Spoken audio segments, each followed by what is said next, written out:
If you're in your car and you're running an errand, that's about a 30-minute chunk. You're walking your dog, it's about a 30-minute chunk. It's like, what are the power of podcasts? I had to listen to a ton of them, and I'm up to 1.8x. Like an hour-long podcast is about 32 minutes. Like 30 minutes is the right increment before I need to move to something else. So that's why I started thinking about this. And also because I've been teaching my kids about music, and like back to the attention span thing, like if I want to teach them who the Rolling Stones is, I don't have 5 hours. I don't have the time to run through the entire catalog. I've got about 4 songs before they're asking me to go back to T Swift. So I got to make sure they're bangers, and then I can get 4 more if they're good.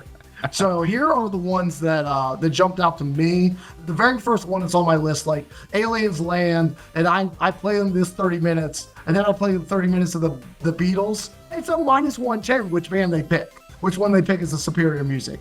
And it's the Talking Heads. Like the Talking Heads is the epitome of this question to me. Like, you want me to get into hour 2 of the Talking Heads? All right, I've lost a little bit of interest. You want to play me Nothing But Flowers, This Must Be the Place, Psycho Killer, Once in a Lifetime, And She Was, Wild Wild Life, and Burning Down the House, which I put together on Spotify this morning. It is exactly 30 minutes. You want to play that for me? Oh, I'll take that taste test against the Beatles, baby. That is a killer lineup. You get down with the Talking Heads? I lately have reached out and listened to them more than normal because I have seen their influence on music today and like what David Byrne created. Obviously, he's very well respected. I believe he has been touring lately a little bit too, but they have their influences. Like, they are a rock band, but they definitely have more of like that pop, not entirely like synth, but they get into like that new wave sound, which a lot of rock bands used to. I know like Pearl Jam's last record, they had a lot of songs that were influenced by the Talking Heads, and you would never think like, oh, the rainy grunge Seattle guys are mixing with what David Byrne creates and the Talking Heads. Like, it's pretty crazy. And then there's a reason why the Talking Heads are the Talking Heads, and those because the songs you name. So yeah, they can 100% go toe to toe with any 30 minutes of any other band. Omaha!